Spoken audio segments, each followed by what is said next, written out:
Hey, I'm Vanessa. And I'm David. And this is our video on gender stereotypes.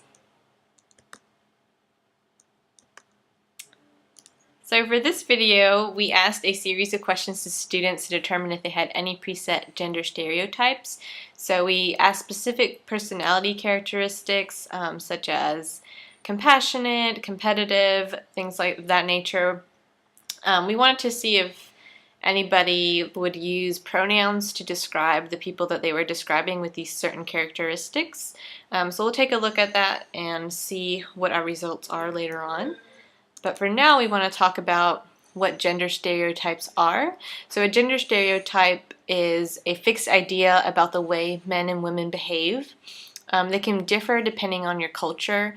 So in some cultures, it could be that women have a certain standards that they should look up to, whereas in a Western culture or something like that, it can be completely opposite.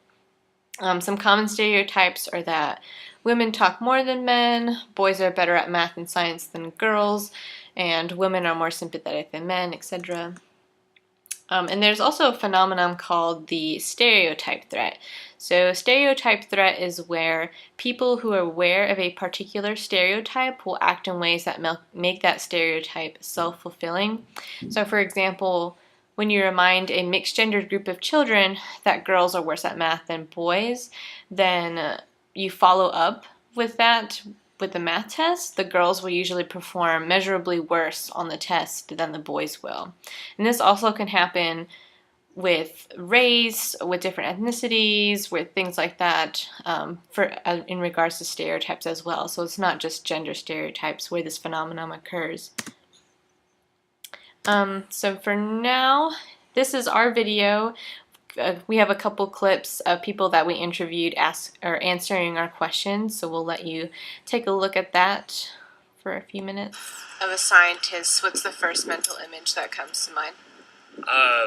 White lab coat, usually male, usually like some goggles or something. Chemicals in the background, maybe some smoke coming up. I don't know, maybe like a scalpel. He's going to dissect an animal or something. Okay. Describe someone who's competitive. Somebody that's competitive, I usually think about athletes when it comes to competitiveness. I like a lot of sports, so just like a baseball player, he's like playing, he's a team player, but he also wants to make his stats look good, so he's trying to hit that home run, even though he just like lay down the sacrifice bunt. He might help his team win, but I mean, you can look at competitiveness from different points of view, I guess. You could be like, oh, I want to look really good, so I want to be the best player on my team. That's one type of competition. Or I want my team to be the best. So I mean, probably the latter would be the better one, but they're both competitive. So first question, describe an ambitious person. I guess an ambitious person is somebody who sets concrete goals and then makes steps every day to reach those goals and puts that before everything else. And what about a competitive person? What would they be like? A competitive person would be somebody who's never happy unless they do better than somebody else. Alright, and okay, last one, describe me a scientist. A scientist is somebody who views the world through a lens of questions and inquiry and never stops asking why or how or otherwise, wants to explore the problem. Awesome, thanks, Aaron.